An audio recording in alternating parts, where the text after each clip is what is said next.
I know it's kind of rare, right? Doing a night show. I kind of miss the morning shows. I like the morning shows. I really do. I really like the morning shows. But this is awesome. This is fantastic.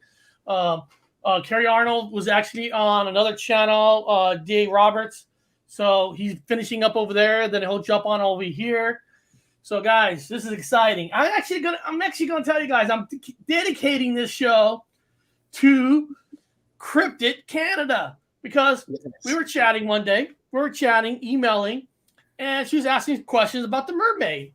And I know we've done shows in the past, with Connor even, we talked about mermaids within the show, but we never titled any show mermaids. And I couldn't remember exactly what show we talked about mermaids. I know we did one a little bit in the Lost Atlantis. But I said, you know what? We'll just do a whole show on the mermaid. So in the future, anybody goes, Eric, you got anything on the mermaids? I say, well, watch this episode right here. This is the episode on mermaids. And Dr. Wu's back. I mean, technically, he's still in California. Yeah. But he's joining in. And what's exciting that Bob is going to be talking about later is, of course, everybody knows the crazy wild man Bob. But a lot of people might not know that, he has a college degree from University of Washington in archaeology. And one of his classes, they talked about the mermaid. Absolutely, we did. Guys, think about that. In college, they talked about the mermaid. You guys are going to be shocked. A lot of you guys are going to be shocked. So if you think mermaids fakes, that's up to you. But if a college is talking about a mermaid in class, there's got to be some kind of story there. Now, in the chat, in the community bar, I actually put a vote if you believe in the mermaid or not.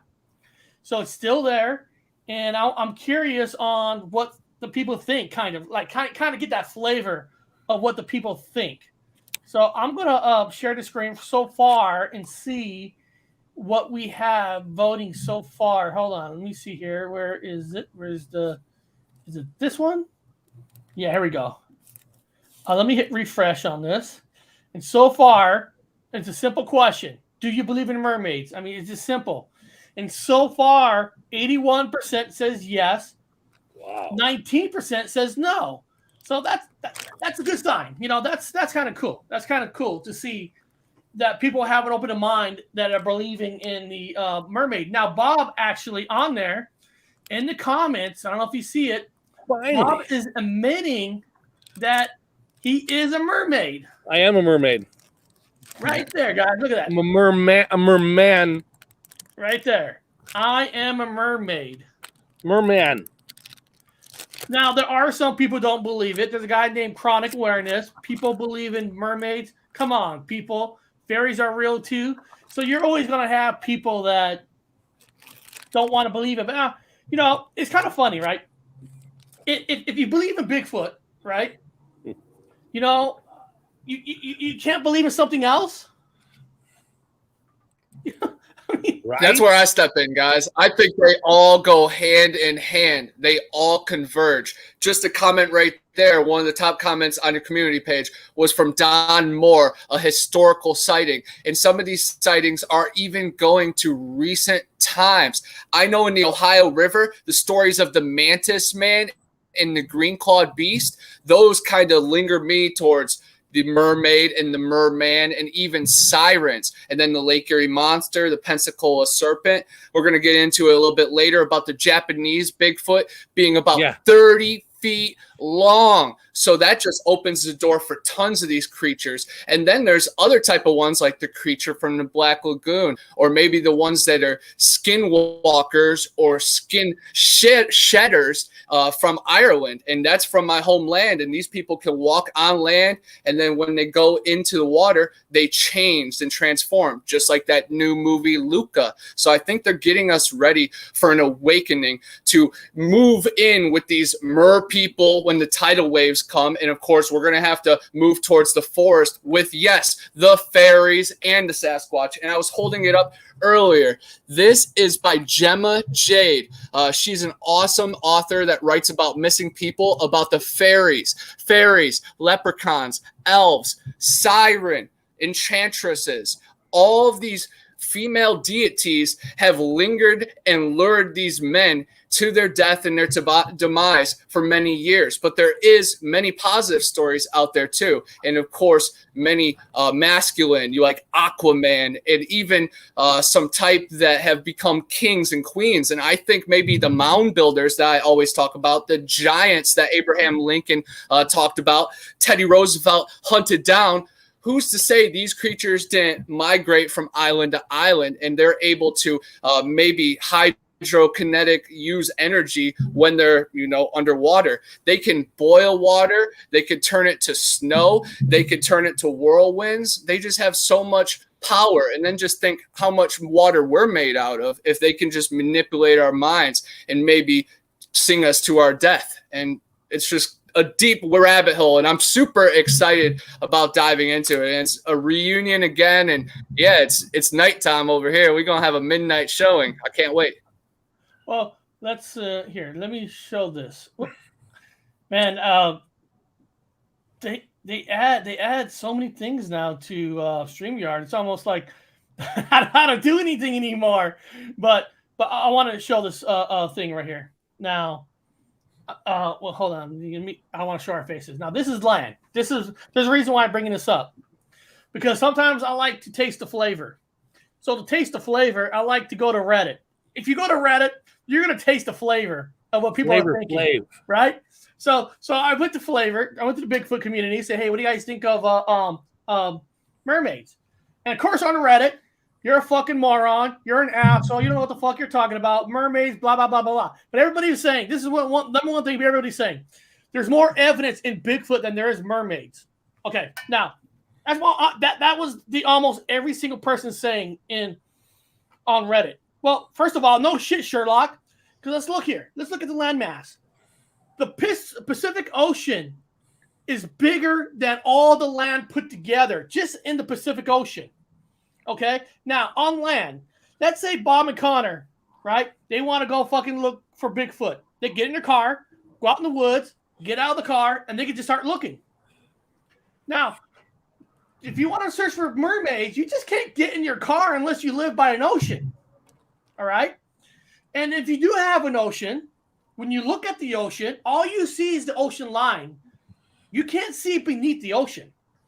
So to go mermaid hunting, you got to have probably what? You probably got to have a boat, right? You got to have a boat. And then if you got a boat, well, you're probably going to have scuba diving gear. You got to have stuff to go inside the water. So it's not like anybody could go out and, research the mermaids. You just can't. I mean, it's luck, right? It's luck if you see one on the side of the sitting on some rocks by land. But to find the mermaids in the water, it's almost not. I'm not saying it's impossible, but it's harder to find a mermaid than it is a Bigfoot. Yeah. If you don't have the vision, and a lot of us don't have the equipment to go scuba diving. Shit, I bet you fucking Connor would love to have a scuba diving outfit and go right into the ocean and try to go research the mermaids. So how do you research mermaids? Well, you research it by listening to the folklore stories. Now, there are some pictures.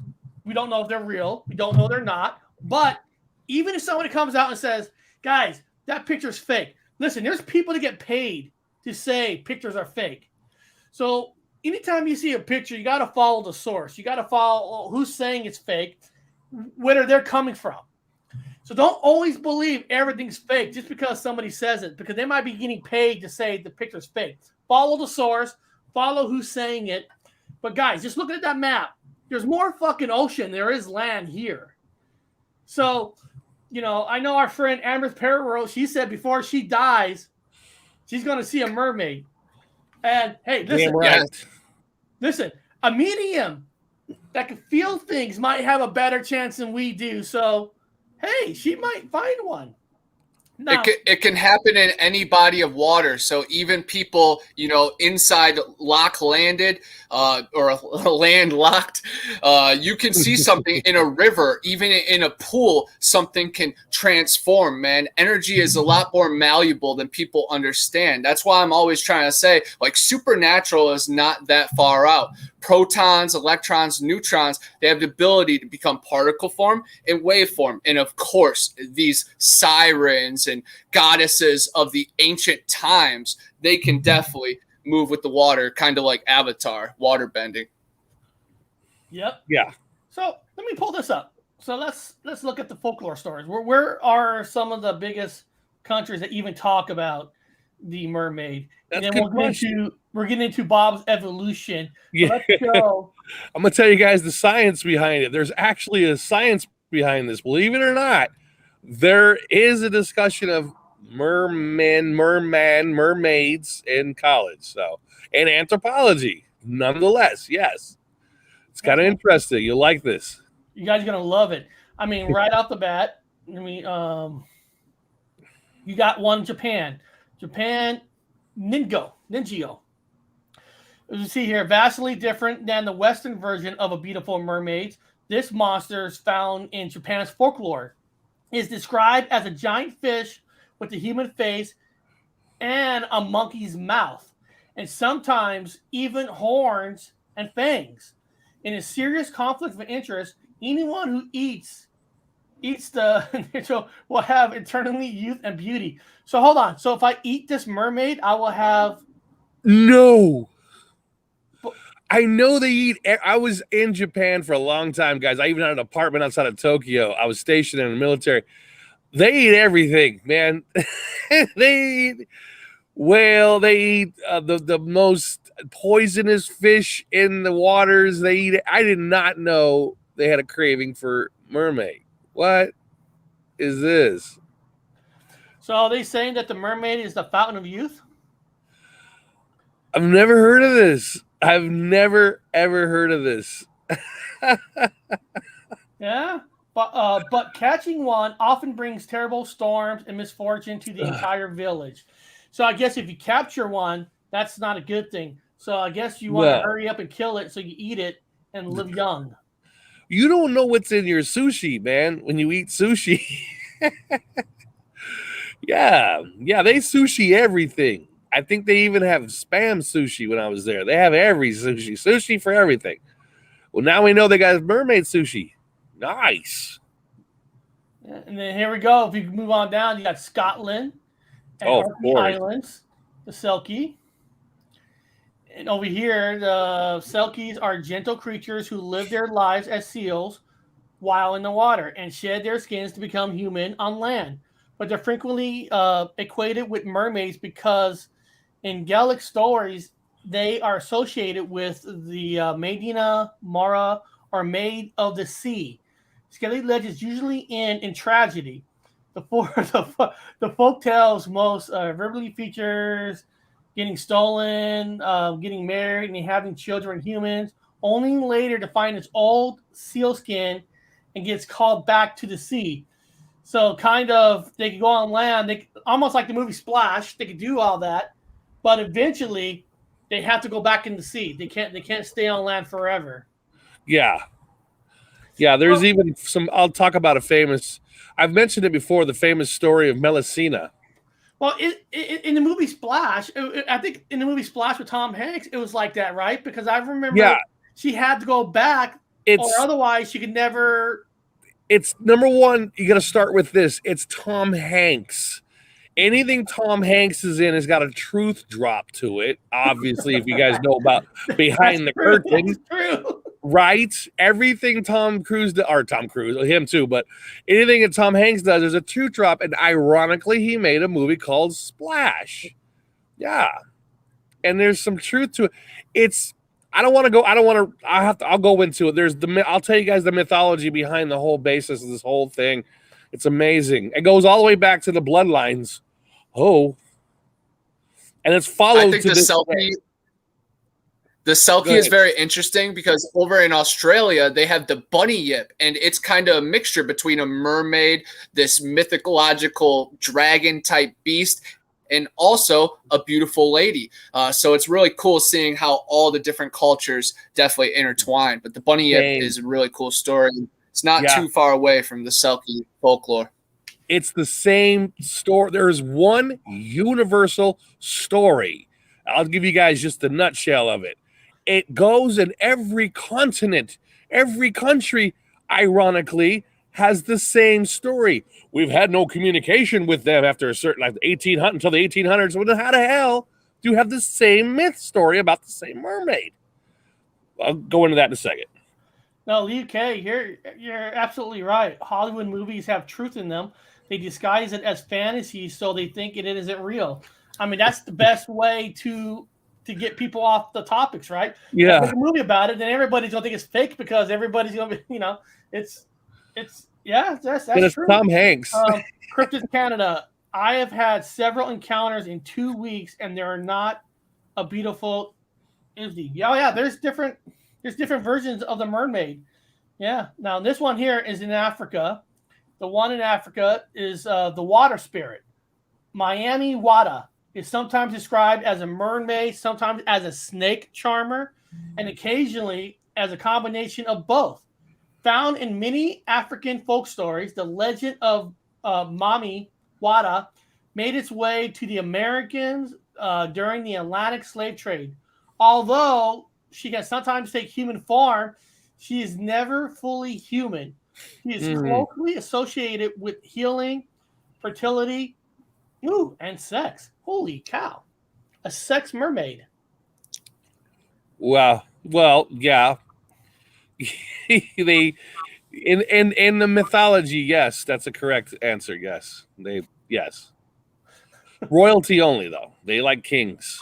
Well, I think on another channel, somebody was talking about there's Bigfoot porn or something. I don't remember who was talking about it. I guess you could say there's going to be mermaid porn now. Yeah, they call it Bigfoot erotica, and it's Bigfoot selling erotica. very well on Amazon. And Jeff Harding, Pine Island Research, will be the first one to tell you that there is also very interesting videos of it as well. So make sure to clear your browsing history after you watch that. Wow. But yeah, it's blowing up. And if you guys are into real life mermaids, in Coney Island, they have a festival every year that a bunch of beautiful women and men dress up as mermaid people. And then also in the Weeki Watchy Clear Springs, right by Tampa Bay here in Florida, they have a bunch of beautiful girls that dress up as mermaids in the water with the gators and the skunk ape. So you really can't beat it because it's a mixture of filming locations with Tarzan, and then you have real life theater in front of you, man. And those times are definitely coming towards a point. So enjoy it while we got it. Real life mermaids, not even the cryptid ones, just magical ones. Wrote, the first story, the woman said it had to be part that wasn't either. And then DK rule 34 guys. Bigfoot erotica from Facebook. And then Pine Island Research, who is Jeff Hardy. I was researching something else when I ran across it. Full disclosure. Never heard of that before. Jeff, I wasn't going to tell people that it was you. I never heard of that. I wasn't going to tell anybody that it was him. Bigfoot erotica. Why? And some of these mermaids are genderless, Okay. Mermaid. No, they definitely have that. There are professional wrestlers that have dressed up as mermaids, definitely adult superstars, and just real life, strip clubs, gentlemen clubs, definitely down here in Florida have mermaid night. So yes, it is a magical, mythological thing we can all enjoy with a couple 20s. This is what Amber wrote. Oh my God, I should go and dress up like a real one. Pale skin, razor sharp teeth. I love it. Sorry, way off subject on that one. Let's go down to number 4. There's only 9 of these. There's only 4 more left, really. There's the Brazilian. Brazil. The idea of mermaid in Brazil comes from the tale of Ira, the Lady of the Waters. Ira was originally known as the water snake, but through folklore became an immortal woman with green eyes and brown skin who was known to lure sailors to her underwater palace when they became her lovers. God damn, a lot of lovers and sex in this mermaid stuff. Ira is blamed for many accidents in the Amazon, especially those where men disappear. Okay. So Yep. basically, And M. Night Shyamalan was definitely interested in that. Yeah, I saw that movie. Was it something in the water? What was that called? Lady in the Water. Lady in the Water. Yeah, Lady in the Water. And then everything else around it was going wrong because that relationship was, turbulent. Yeah. I'm sorry. I've never seen a mermaid in a strip club. Laugh out loud. Now that I've been to many, but never seen one. Oh yes, they're in there. Yes. Yeah.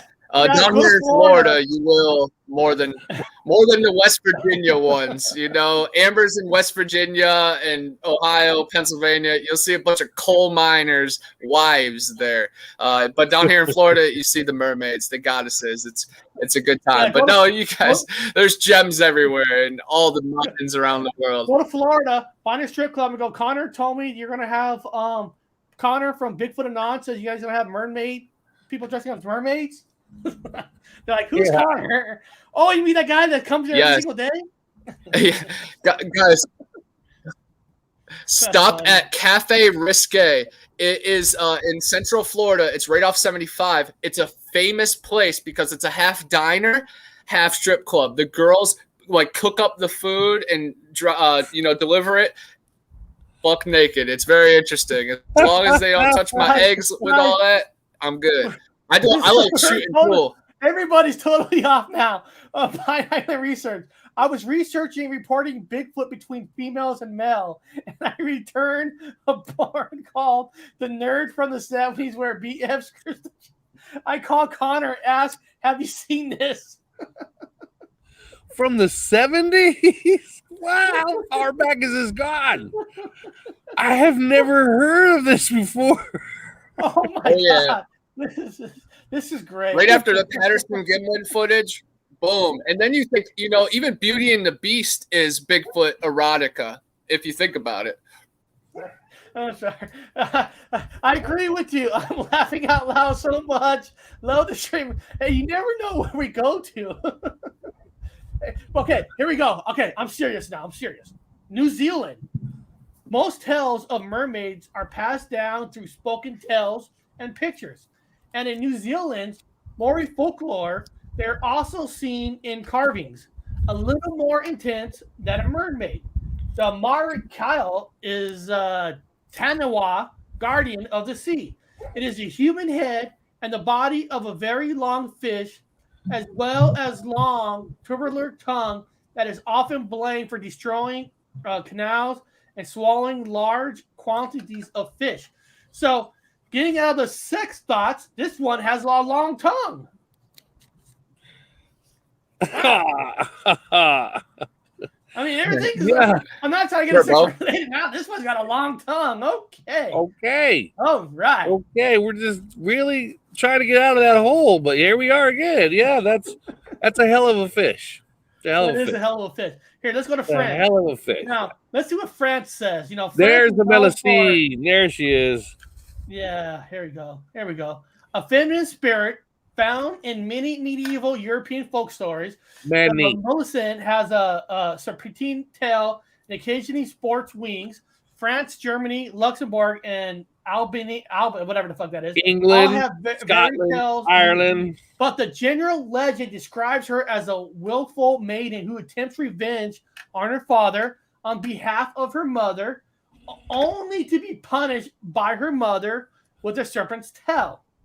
Melusine is especially connected with France, as the royal French house of Louisiana claim to be descendants of her.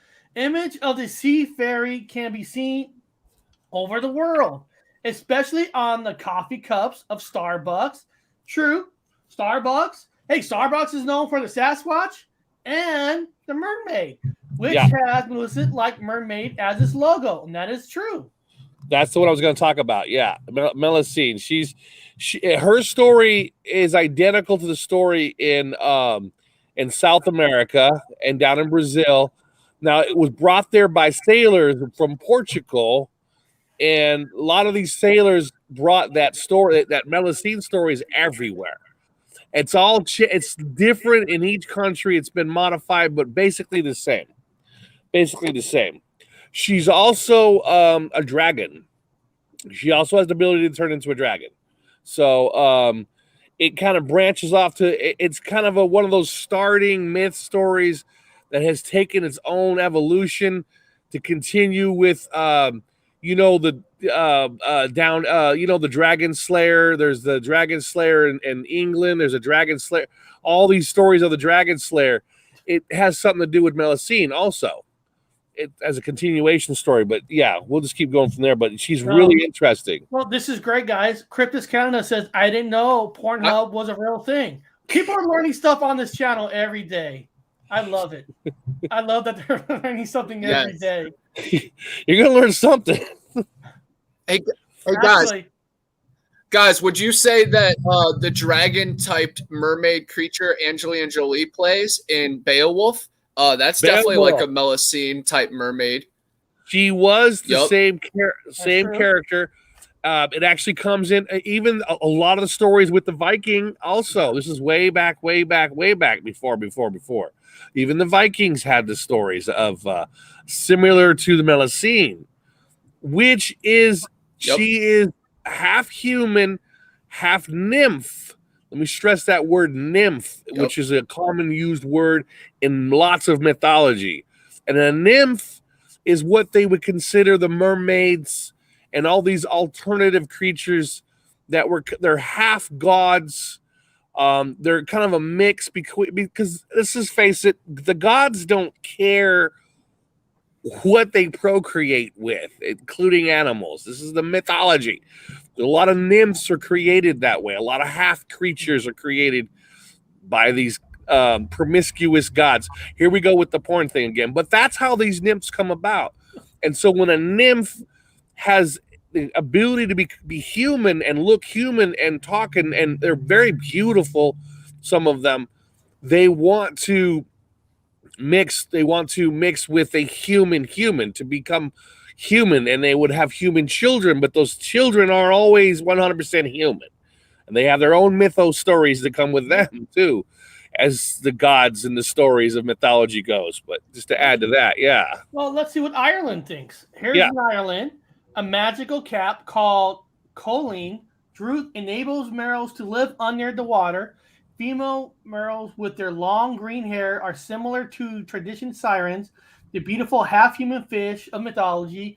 Male mermaids, however, are considered hideous and frightening. So the men are ugly, more fish than man, and they're cruel. So cruel that the male women were said to often have a relationship with human men.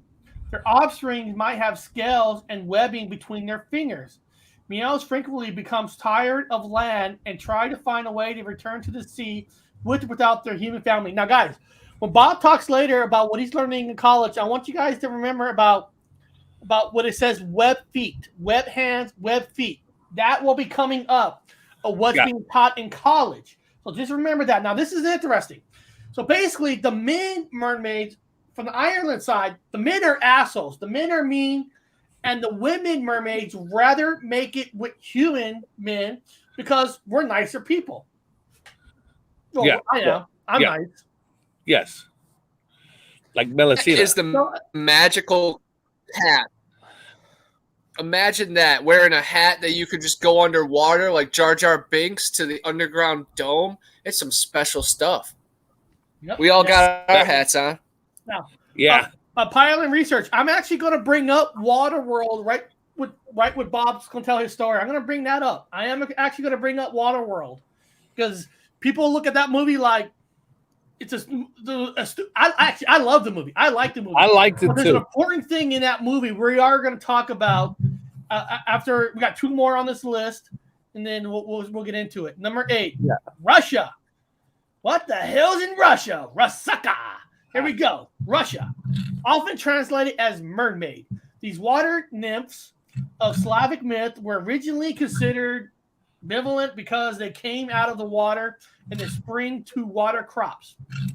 But the mythology also has a darker side.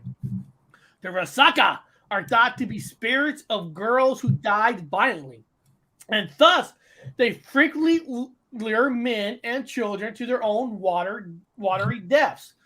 Their translucent skin gives them a ghost-like appearance, and they sometimes use their long hair to trap and entangle their victims. Kind of like the other one in the country where they lure sailors. Yeah. So in this one, they just add children to it, which is kind of mean. Yeah. Yeah, keep the children out of it. Jesus, come on, mermaids. We're trying to throw you a bone here. Don't hurt kids. Those are the daughters of Lilith, though. That's a whole different myth. Lilith had a lot of evil children that want to kill children. That's what she does. Now, here's the last one that's on this list. Norway and Orkney Islands. Probably the least like traditional version of mermaid. Fic folk are shapeshifters of the sea. Shapeshifters.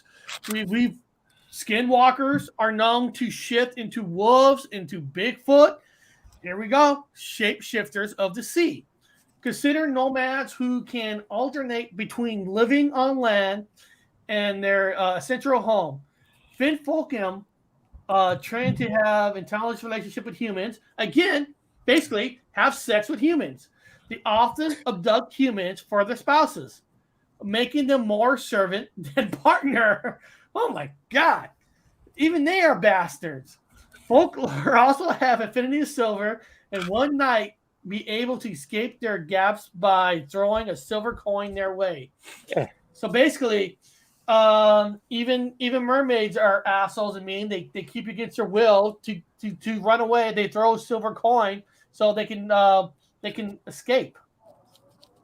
And you know what the silver coin, of course, reminds us of is the little people, the fae, the fairies, the elves, the gypsies, the nomads. So yes, they are just the sea people, and they shapeshift. So imagine that crayfish, that minnow, that serpent looking at you, even that frog on the side of your window might be a mermaid. So open your eyes. Absolutely. Yeah. Hey guys, I want to apologize. I don't know. I sent Curry an email, but stuff happened. So he must have got snapped up on something. So no problem. Now I'm gonna show you guys this picture here. Now, lucky I'm here. I've been to Canada and I've been to Mexico, but one of the countries I actually was able to go to was actually Denmark. Whoa. And in Denmark, Denmark actually has a statue of the mermaid. They actually have a mermaid statue in Denmark. Now, I don't know if you guys know this. I don't know if anybody even cares, but you see that head on that mermaid? That is not the original head of that statue. Really? The original head got stolen. What? Because it's metal. It's worth money. So when I was in Denmark, I learned that from Gaby's friend. What's his name, Bob? I can't remember his name either. So I went to Denmark. Yeah. I asked around, and it's true. The original head of the mermaid got stolen. So they had to replace it because they stole it because it was metal. It was the easiest to blow up, to take. So I guess somebody has a piece of a head from a mermaid. Wow. That's amazing. Yeah. I saw a mermaid statue in Naples, right by my dad's house when I just recently visited him. Man, there was 3 mermaids in that one. I could have hit a lick. I could have swiped all their heads, decapitated them, then went into the strip club and met real mermaids. That's the cycle of life. Yeah. Yeah. There's a reason for all of that. There's like it's kind of I don't want to break into the myth, but I'll be talking about it here real quick. There's a secret now remember guys, this is a myth, but from what I've heard, there's a secret battle going on right now. There's a fight going on. It's even in politics. It's the politicians. It's across. I'm not going to say globe out of respect for for Connor. We'll say the back of the turtle. That's why I like to use it in all the different camps. The back of this turtle. There's a lot of secret underground battles, and I'll tell you guys why there's a secret behind the curtain war going on, and it has to do with mermaids. So it's important to learn these things. You guys will be like, huh? Oh yeah. We even talked about it in college a little bit of some of the stories, and then the myth to debunk. I always stress the word myth, but whenever there's smoke, there is fire, and I have a tendency now to want to believe some of these stories. We'll talk about it whenever Eric wants to start doing it. Well, Bob, let me show you this. Yeah. And we're going to get into you for a second here.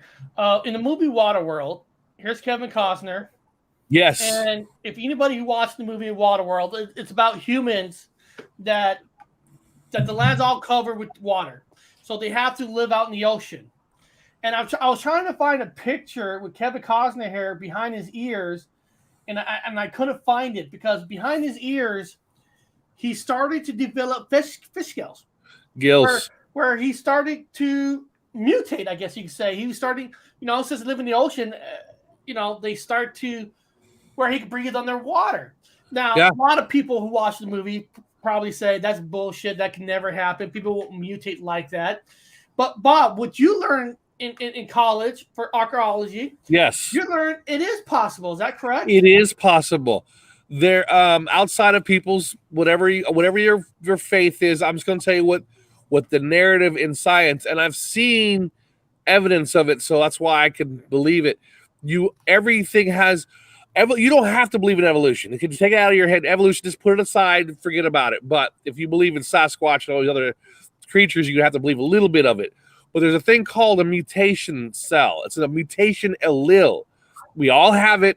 Every animal, every creature has a mutation allele, which allows them to mutate.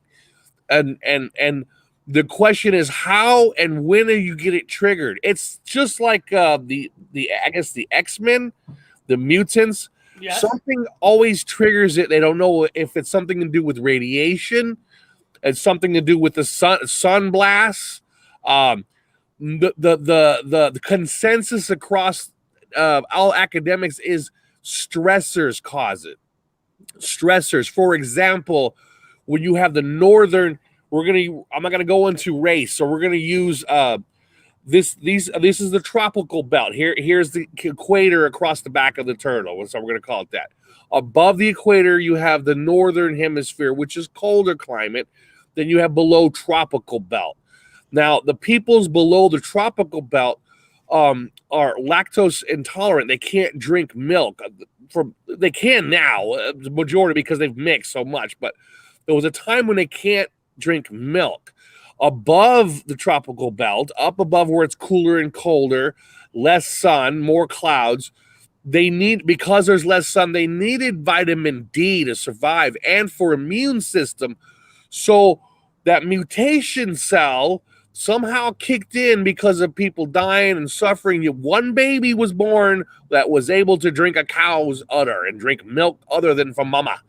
All of a sudden, that one baby was able to drink regular cow's milk from a bovine, and then had children. And then that third child was also able to adapt and drink from the bovine. And from there, that family extended. They carried that allele, that mutation allele, like the X, whatever. They were all able to drink milk. You understand? If they hadn't been able to drink milk, there'd be no people living above the equator because there was no sun, and they would be prone to diseases more. They would have a low immune system. They would have died out pretty fast. Hey, Bob, there's a question that somebody popped in. I thought it's kind of an important question. You might know the answer to this.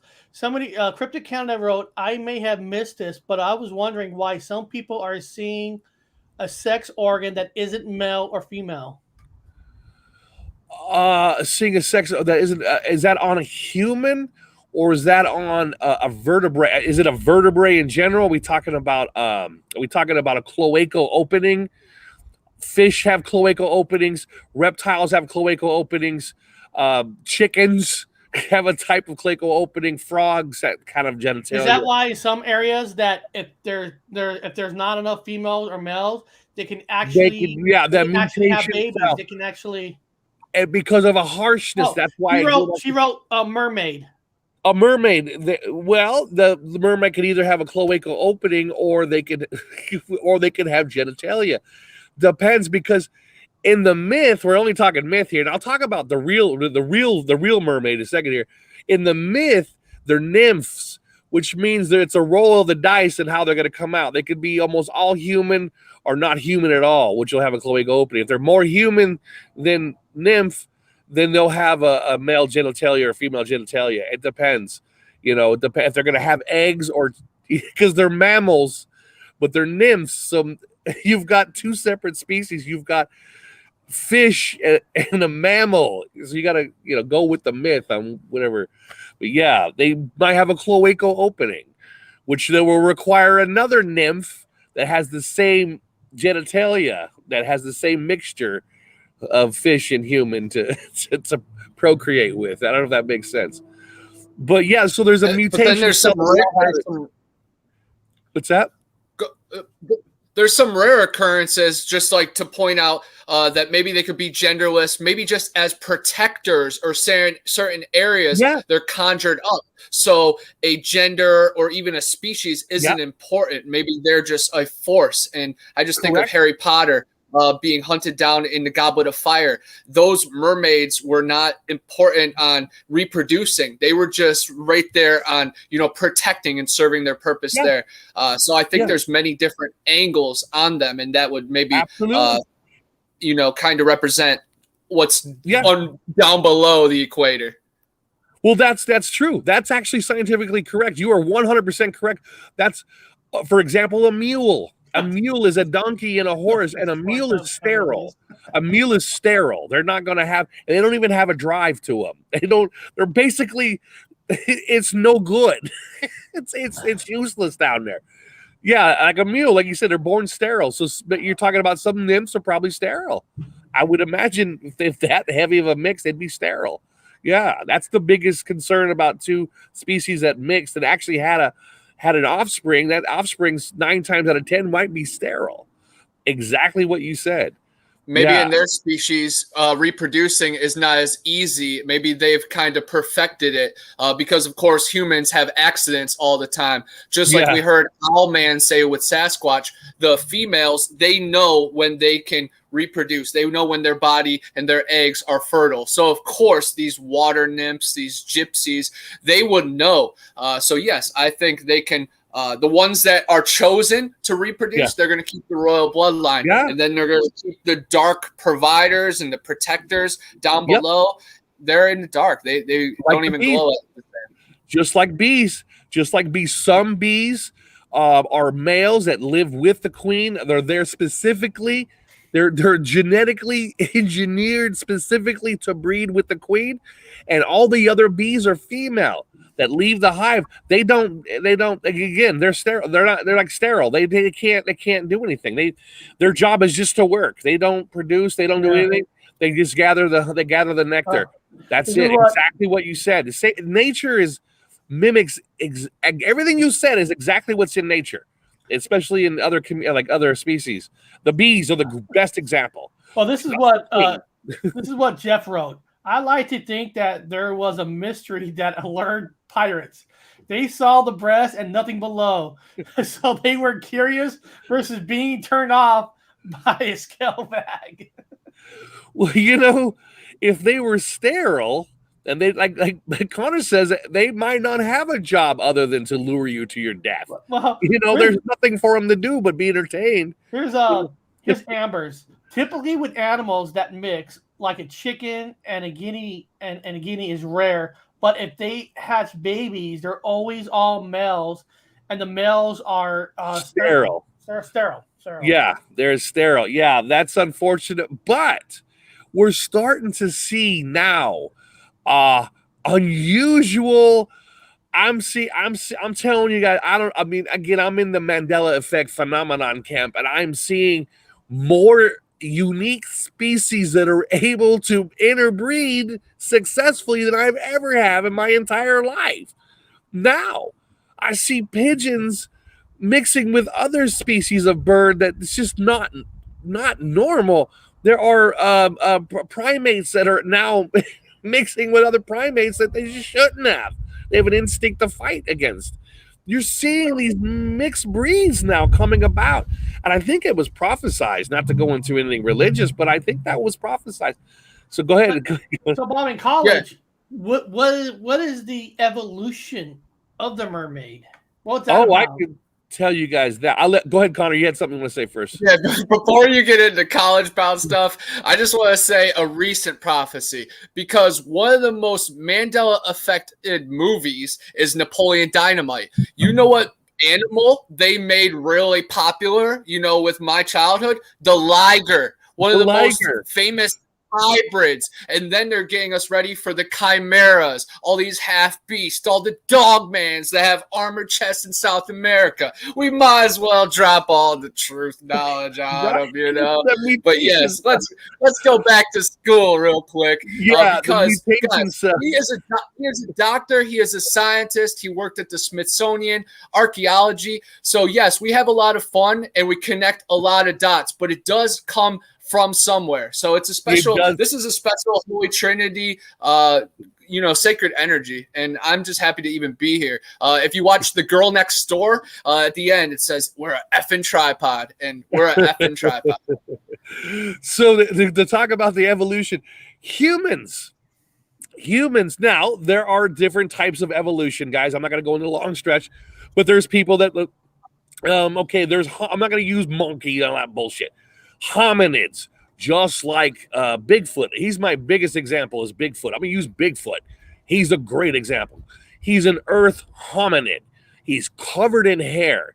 Now, his hair is thick, and his hair covers his body and protects him from insects. His stink protects him from all kinds of parasites and everything. His hair, oil goes into the hair. The oil goes back into the skin to keep the skin fresh and clean, again, warding off parasites. So, of course, a land hominid, a primate hominid, like human with a body of hair all the way down, is 100% appropriate for something living in the woods, for warmth, for comfort, for protection against wounds. I mean, you name it, it's a perfect thing to have. Humans are an anomaly. Now, you've got, for an example, I'm going to give you guys a visual. You've got Connor standing there butt-ass naked in the middle of the forest. You've got Bigfoot standing there. Which one of them look more appropriate for the forest? On the ground, on land, it would be Bigfoot. It would be Sasquatch. It would be that hominid. Connor standing there naked would look like a pink-butted fool. He would survive very long. He'd have to find clothing. He'd have to make things. He's not covered in hair. His skin is not protected from insects. It's not protected from ticks and all those things. He's going to die fast. As in, Bigfoot's going to live a very long time because he's built for it. But why, they say, why are humans like that? Because there was a massive theory going around, and I'm on the side of it, by the way. It's my side. It's called the aquatic ape theory, the aquatic evolution theory, of ape theory. Now, somewhere along in the past, we have an ancestor. I don't care. You're an evolutionist. It's your fucking, we don't know. There's the truth behind it.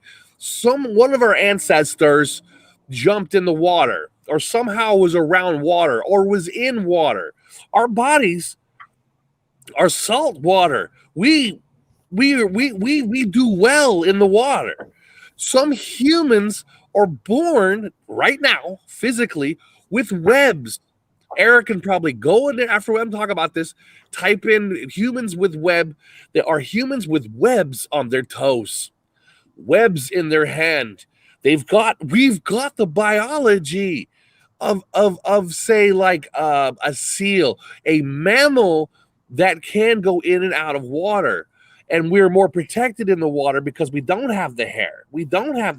Swimmers shave themselves from head to toe to swim faster. Well, we don't have hair on our bodies. So there is a strong theory that's kind of poo-pooed a little bit that humans' ancestors came from, there it is, the water. So look at this. This mutation allele is still there. Look at this human. Look at that. Look at that. People are born every. I think I have webbed toes. I've got webbed toes. Look at that. You see, it's not. We've had a guest on with web toes. Yeah, a lot of people do still have webs, and you need that's what you would use to swim in the water. Plus, a lot of our biology now, because of our, we'd have to have warm. It would have to be warm water. It'd have to be warm. It would have to be maybe a little more saline, a little more salt into it, which is the ocean or the Mediterranean. Now it goes back to the early mythos with they talk about Atlantis. That's where Aquaman comes from. Well, yeah, Atlantis could have been true, and that's where humans could have come from water to land, land to water. We had thicker skin. We could have had a little more Now you can't live in the open ocean because we would if a human, we joked about, lived in the open ocean.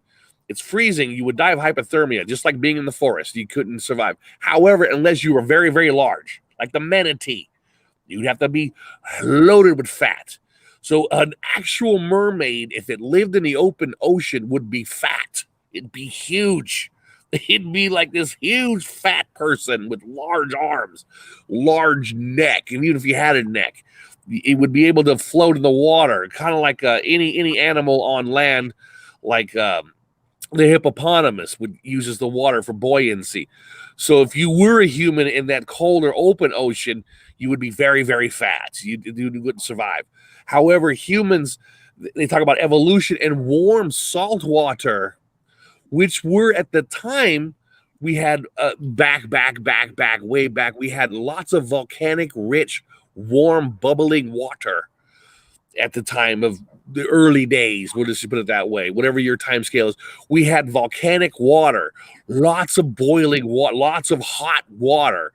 Humans could easily live for safety in the water, rocks in the water, small islands protected in the water from if in fact some people think that the dinosaurs and humans were together at the same time, then you would definitely want to be in the water where they can't get into because they're cold-blooded and they don't want to get in that water. They'll fucking just fall asleep and die. So small land masses in the water, just like they describe Atlantis, it'd be the same scenario. And then it goes back to Melusine. There was the Melusine story. The old story about the mermaids.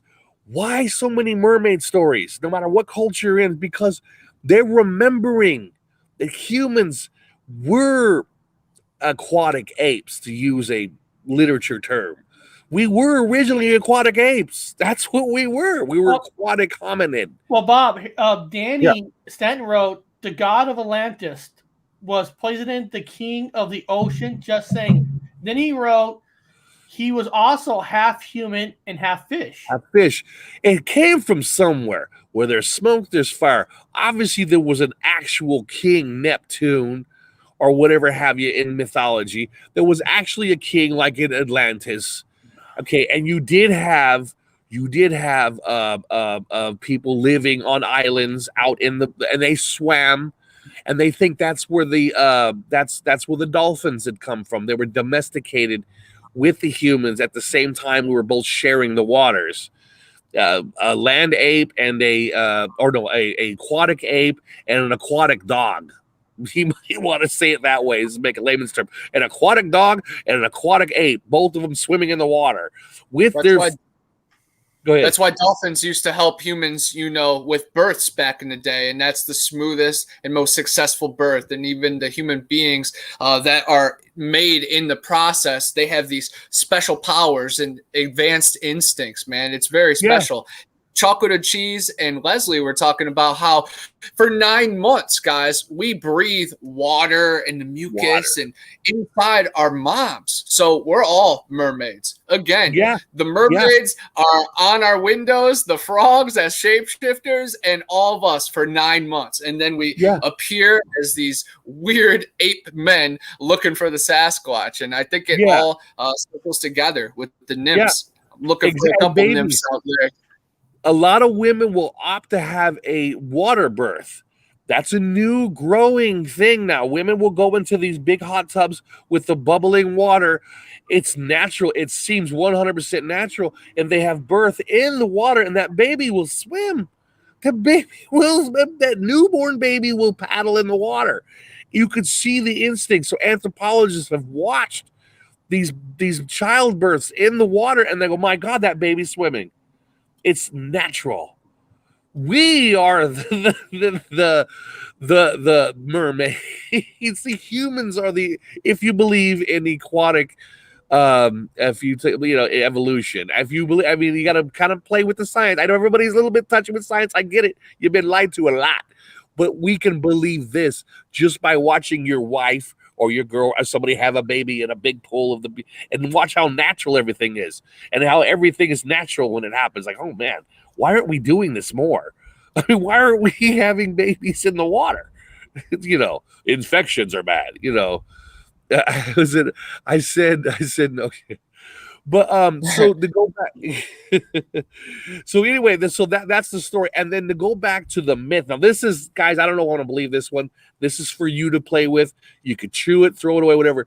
The behind scenes war that's happening, the secret war. There's at one time supposed to be in the mythos. We're going to use Atlantis as the thing. Atlantis was this tribe of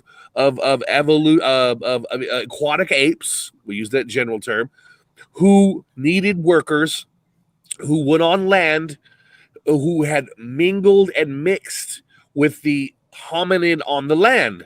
We'll say Sasquatch. The land apes. They were, for some reason, maybe they had babies. They were probably sterile originally, but somehow they managed to make it work.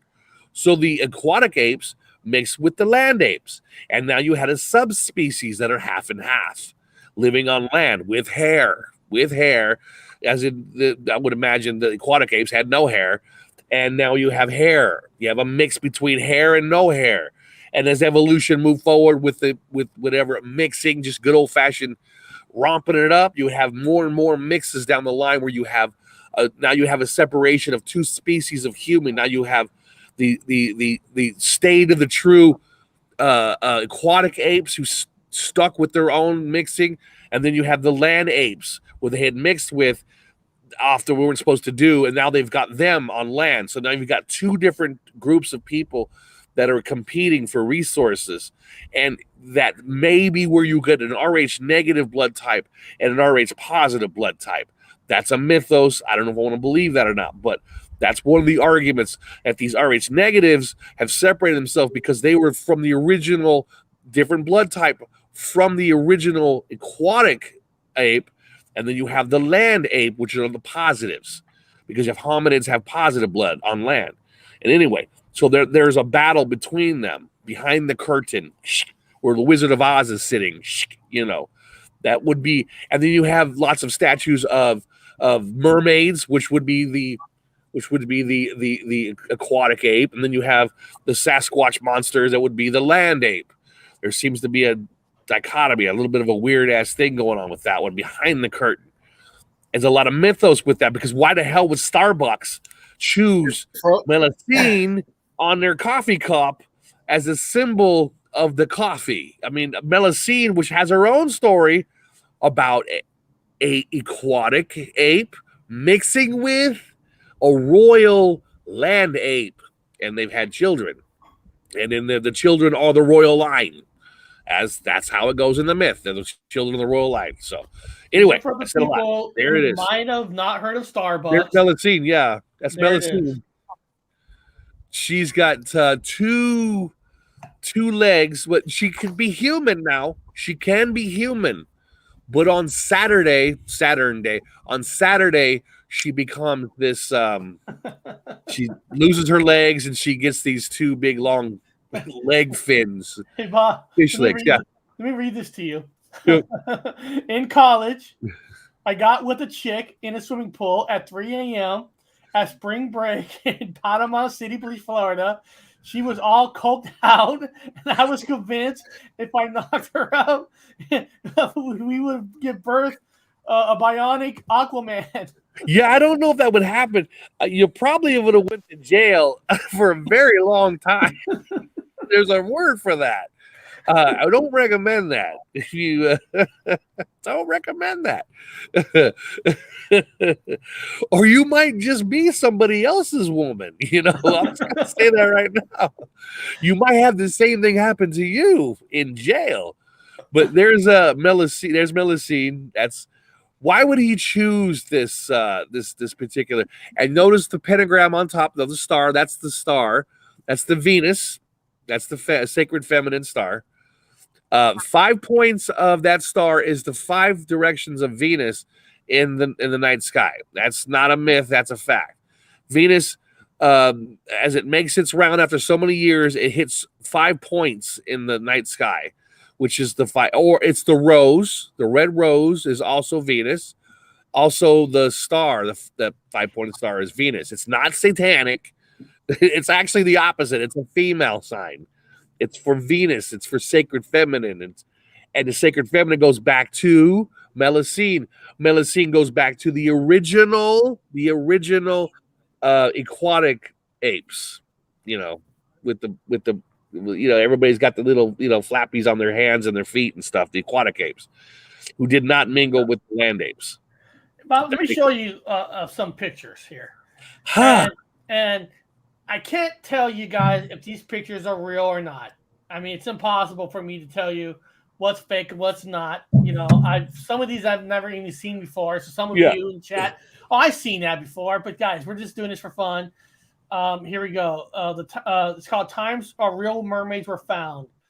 It's called Times Real Mermaids Found. And here's a picture supposed to be in Carey Island, Indonesia. And the mermaid locating in Asian island, came to the statue of World War II. It's most likely one of the very most reported mermaid parents to date. The Japanese has a position group on the island. However, what they ran over the long haul and nothing to do with the conflict. A few warriors detailed seeing a rather ocean animal splitting human-like highlights. The human figures might have been roughly 150 centimeters long. Both hands, feet were webbed, and their head spines. But whatever. This is the picture. I'm not here to say that's real or not. But according to this article, now anybody knows in Indonesia they make some great, fantastic paranormal videos. Yeah. Fake as shit. But those people know how to make good fake stuff. Yeah, we all know. Yeah, we can see that there's fake shark teeth in the mouth and stuff. Yeah, it's clearly a hoax, but it's a cool looking hoax. We enjoy looking at it. Is this a continuation to his last one? Lester, we went back to the room on the 4th floor. I've been a Pong Hawaiian punch in Everclear. I was wasted and jumped off the balcony into a tap of palm tree and couldn't get out. Fire department come. Holy shit, he had a fun time during his spring break. It sounds like fun. Yeah. I woke up passed out in a barn in the Philippines and it was a goat licking my feet. Well, that was a weird experience. Here we go. Now here's a famous one in New Zealand. Now hold on. Daniela, if she's still here, is Danielle still here? Let me see if she's still here because she's from New Zealand. Okay. And if you're still here, what do you know about this photo that's supposedly a dead mermaid on the beach? Looks like a piece of wood from here. That's like a piece of wood. I think that was like the bow of something. Well, here's a closer up on the face, I think. That's the face. Yeah. That looks like the bow that's the breast without nipples. I think that one's I've seen that one before. Yeah. That one. I said, Yeah, it's definitely, again, if you're an actual story. humanoid living in the open ocean like that, you would be an you'd be like abuse. You'd be like obese. You'd have to because you'd have to have blubber to stay warm. You'd freeze to death. Or you'd die of hypothermia and the water would get you. No, you'd have to be you'd be like a whale. Like that's why whales are so big. Whales have all that blubber and flubber, and they have to have it. The manatees. You ever see those water, mammals? They have to be huge. That looks like some girl you'd see at a poolside. I think. Well, let's see what it says. It says an angler on South Island, New Zealand, got a divish glancing creature in 2014. So apparently, this is back in 2014. From the start, they thought they have stagger on a dead individual body, possibly killed, and their body unloaded into the sea. They called the New Zealand Coast Monitor, who's those alarmed the nearby experts on close perception reason that remaining parts weren't completely those of a person. Yeah, and her hair would be like that of a seal. It'd be a spiky, heavy, like a cat's whiskers. The hair would have to be thick and like a heavy. It'd be like for feelers. It would be able to, because in the dark you couldn't see. It'd be like a thick, coarse hair, like a spike. You know what I'm talking about? Like how seals have that mustache. Yeah. Someone carved it from a driftwood and left it there. Okay. Yeah. That's from an old Greek shipwreck. Okay. Guys, gotta say, getting started out on YouTube sucks. They make it hard to gain momentum. Oh, it's YouTube. It's not. You don't walk into YouTube and think you're gonna be huge the very next day. It's all numbers and systems that if they put you in front of other people to watch your channel. I mean, they know. Listen, guys, YouTube knows what channels they don't want to get popular. They do, and they make sure that your channel is not suggested for other people to watch. Although this channel's done Connor, you and Eric, man, you guys have really rocked the fucking subs up again. I'm like, I was happy to be gone. I feel bad. You guys do better. You guys are like, you're bringing it in. You guys are doing fantastic. I think you're finally starting to get a little bit favored by YouTube. So, you're getting over the hump. You guys are doing good. You just got to do your thing, right? Yeah. You can't worry about that. Yeah. You can't worry Hang about in that. there. And we see here. I'm just seeing if anybody has got anything interesting in the chat. Why would mermaids have to conform to our ideas of what sea creatures should look like? Eels are long and skinny. Exactly. Yeah, they wouldn't be beautiful. I'll tell you, they wouldn't look like that. Here we go. Hold on. Her nipples disappeared. Bummer. Well, because she's a piece of wood. Yeah. I disagree. I can't imagine a mermaid would be flubbery. Swimming burns tons of calories, and they are more active than a whale. I don't think they would have much hair either. Yeah, they wouldn't have much hair. I'm talking about like a seal. They'd have to live on close to shore. You'd have to go from shore back to the water. Like we're talking about like a seal. Other than the whale. Why is there two Bigfoot Nons? What's that? Two Bigfoots? Look. Oh.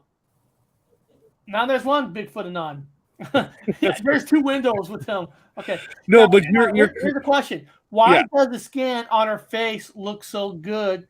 The rest looks gross. I think it's a piece of wood. It's somebody they put it onto they laid it on top of a model, like a model's laying underneath it out of the sand. I think somebody just did a nice cool photo. Probably for like a toothpaste commercial or some kind of like beauty commercial. Then, because if that was real, then the Japanese were already eating her. Pie Island Research. I've been on YouTube for 9 days. 214 subs on Monday, over 500 views. And guys, actually, let me tell you, if you don't know, Pine Island Research is actually Jeff Harding, who's actually been on our channel like 3 times, which we did that one awesome show about taking the chance to talk about this in public. And one of the things that's neat about his channel, I'll just want to say this real quick about his channel is Pioneer Research. His channel is about the research, text and tactics, and he's got all these shows coming up, and his shows are basically he's talking about what to do on a research on ideas. So it's a different approach. It's not about people's encounter stories. It's about what you need to do on a research. So he's taking a different point of view of a channel, which I think it's awesome. So it's more of a learning channel, in my opinion. It's more of a what to do, what not to do. Yeah, that's good. That's actually pretty good. Yeah, I like that. Like I said, his last show, text and tactics. I mean, sometimes that's good to know, right? If you and I going on a Bigfoot research and look, see, there's another Bigfoot Anon. See, look, there's two of them. Look. He's going through dimensions. He's shifting through dimensions because he's getting a little lit. He's transcending himself. Actually, that's proof of time travel. You see, understand? He's catching up to himself within the box. He's like in one dimension, he shifts to the other dimension. And here's chocolate and cheese. Jeff gets deep with it. And that's the point, chocolate and cheese. He gets real deep with it. So he's not fucking around. I mean, he's really getting deep of wanting to teach you things. So that's kind of cool. Yeah, it's always good to, as Connor is a great example of it, it's okay to go for the science because that's what I do. However, sometimes we got to let the science go for a little bit and just realize that sometimes since things are just particles that are just floating about, which is mass particles, vacuum, whatever, vibrating, whatever, it could form itself into anything. It could literally at any point, a unicorn can just manifest itself at one point and just come walking out, and I wouldn't be shocked by that. There's been no evolution for it, no history of this thing ever fucking being around. All of a sudden, it just appears. I would not surprise me now. Cryptic Canada, you're hungry? Yeah. I don't know. If you're hungry, get some fish sticks. Yes, fish sticks are great. Fish sticks, halibut. I know. I'm kind of hungry for seafood with all this talk. Science means different things to different people. It matters what circles you're in. We could play by the 4th grade books, or you could take this 10 strip and drink this mushroom tea and say this seance, and you get happen upon you. So you have to open yourself up beyond science and beyond explanation 1,000,000%.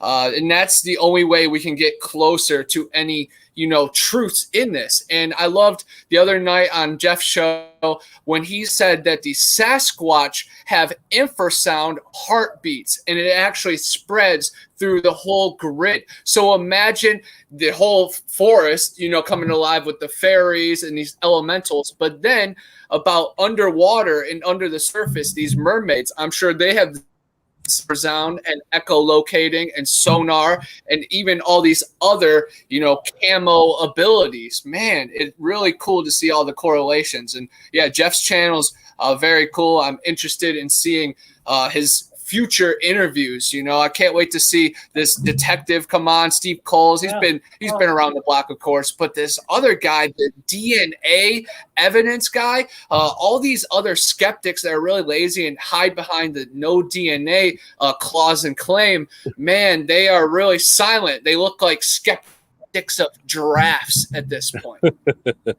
I just want you guys to know that Joey Roca at this moment is shaving his balls. Okay. Good. That's awesome. He needs to because they get pretty hairy. Got every right to. Now here, this picture here is Gulgi and Osborne Dams, Zimbabwe.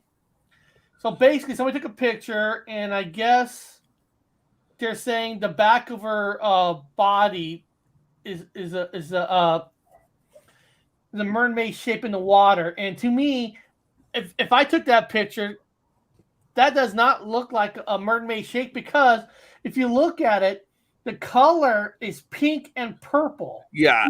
To me, pink and purple. I don't know. I mean, would a fin be pink and purple? I'm trying to see. I got to look real close to you. Here, let me.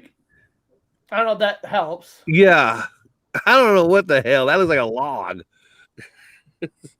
Or they've been finding all those octopi floating in the water now, large ones, man, like the fucking huge ones. That's some sort of or a type of under deep sea jellyfish thingy that clumped at the end. I'll say it's not a mammal. I mean, because let's face it, guys, mermaids would be a mammal.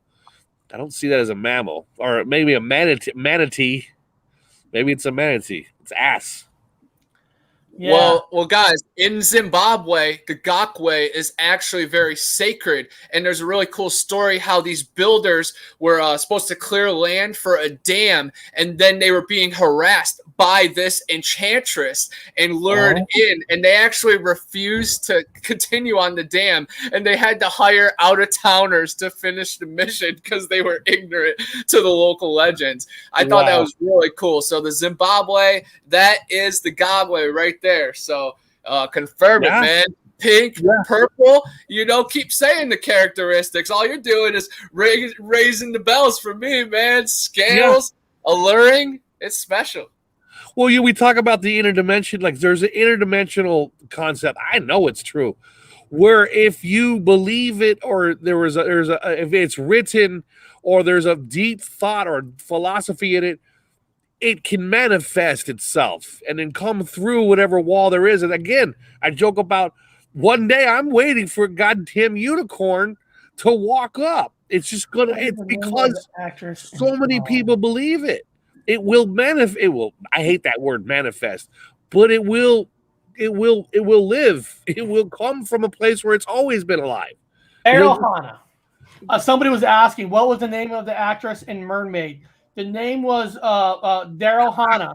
And if you guys didn't know, there's a scene in the movie Splash where she's eating seafood at a restaurant. Daryl Hannah in real life is a vegetarian. So every time after they shoot that scene, they actually had a bucket behind her.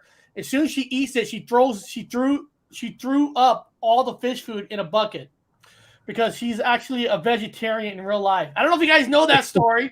I don't know if you guys even care. Well, remember also Tom Hanks is an RHO negative playing in a movie with a mermaid, which goes back. I talk about the back of the curtain, the little snickering battle between the land ape and the ocean ape. The little battle. Again, it's a myth. You guys can believe it or not. But it is weird. It is a weird overlap of coincidence. And same thing with Daryl Hannah, or whatever, Daryl Hannah. She's also RH negative. Weird, right? I'm like, no, it's not weird to me. It's like, okay, that would make sense that he would play that part. Okay, it's the story. It's all over again. It's just there he is. Yeah, there it is. Yeah, see? And he's in all of the Truth Drop fucking movies. Every Truth Drop movie, he's in it. It's the Melusine story. It is 100% the Melusine story that's in every fucking continent. That same old story. Returning to the sea. See, there we go. It's back to the aquatic ape evolutional line, whatever. If you believe in that. Again, guys, I stress that if you believe in that. But some people do. But yeah, back to the ocean. Now he's like natural. He's naturally. Notice how naturally he is in the water? See how naturally he is in the water in the movie? Yeah. Pine wrote, isn't Hanks, Tom Cruise, and a few notable actors Illuminati with signs of this in many of their movies?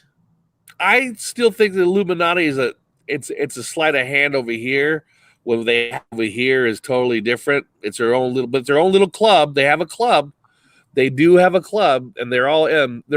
I was a Freemason, but they've got their own. There's different branches that do different things, and these guys have their own little guild, their own little private little guild. They're all together in it.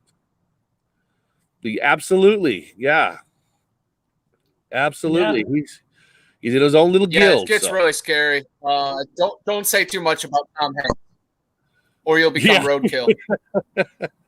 Well, don't forget if you've gotten the jab, you've got Tom Hanks in you. You got Tom Hanks in you. They've mapped his RNA. They've used some of his. I go, what? Does anybody know who directed Splash? Oh, Steven Spielberg. No. First time. It was Ron Howard's first movie he ever directed. Ron Howard. The Happy Days. Ron Howard from Happy Days. Okay, yeah, that would make sense. They're all in the same camp. They're all in the same little camp. Well, remember, Ron Howard. Opie Taylor. Didn't he did Da Vinci Code? Wasn't that his too? He did the Da Vinci Code. Yeah, he sure the hell did. He did Da Vinci Code. He also did, oh God, all those old people who went into the water where these alien pods were, and they swam around them. Oh, and they got young again with the water, again with the alien pods seeds in the water. And they swam they were from a senior citizens home, and they swam in the water, and they all got young, real young again with the underwater thing again. That's back to the mermaids, back to these underwater pod seed thingy. Yeah, there's all overlap, right? And on a more normal level, he did In the Heart of the Sea, which is based on Moby Dick, and then mermaids are also mentioned in the Moby Dick story. So it's really cool how it really. That's right. He did. Oh God, my guys, my thing keeps getting touched. Cocoon. So he did Cocoon, underwater, blah blah blah blah. Then he did Mermaids. Then he did The Heart of the Sea. There's a little bit of a pattern going on here with this guy in Mermaids.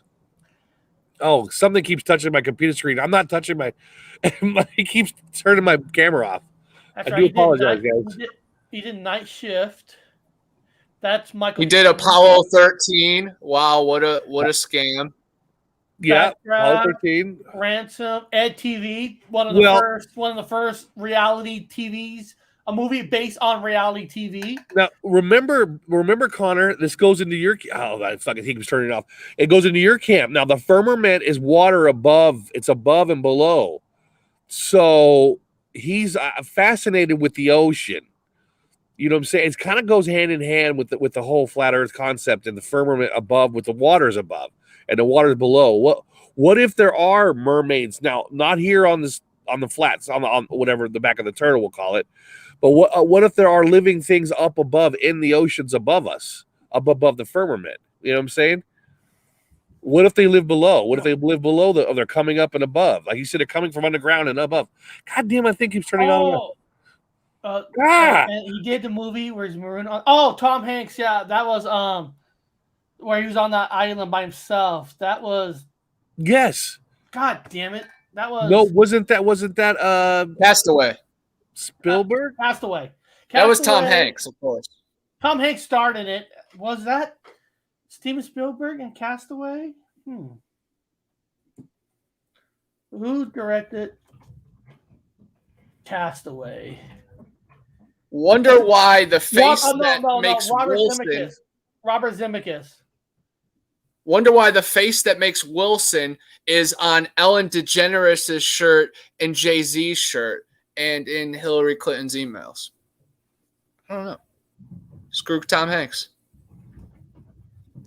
And then Joe the volcano. That's right. He threw himself in the volcano. Is Bob frozen? Tom Hanks. I think he's frozen. Hello. Oh wow, that's a trip. Let me email him the invite just in case. That's funny.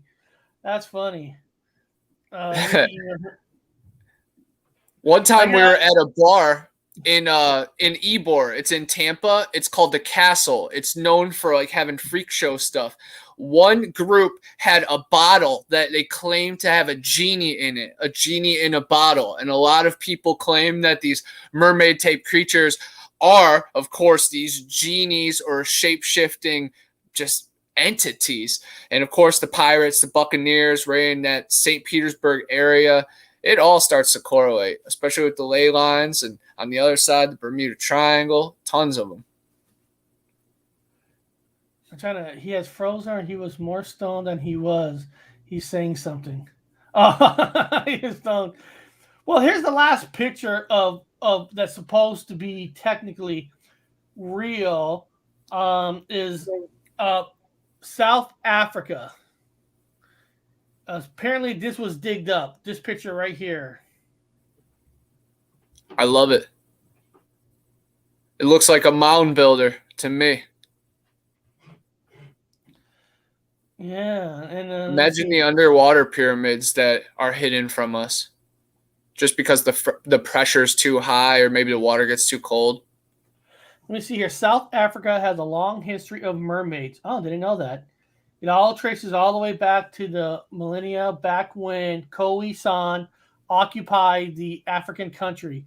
There are various compositions of half human, half fish animals on dividers, which proceed to show the possibility of mermaids washing still in their way of life prior on. Curiously, these artistic creations have been seen in absolute dreest of peace in the country. So, I never really heard that South Africa was known for a lot of mermaids.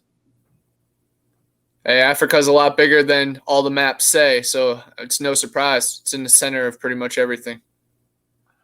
What is this?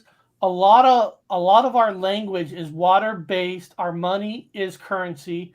We deliver shipments. We have such saying, go with the flow. Yes. Man, Enlightened Mank has had me on this crazy circuit board earth stuff, and how waterfalls are ancient plumbing systems of the old times. And there's huge tunnels underneath NYC that were not man-made. They were made by titans. So even 9/11 has ties to all that. It's really freaking wild, man. America had kings and queens and so much more.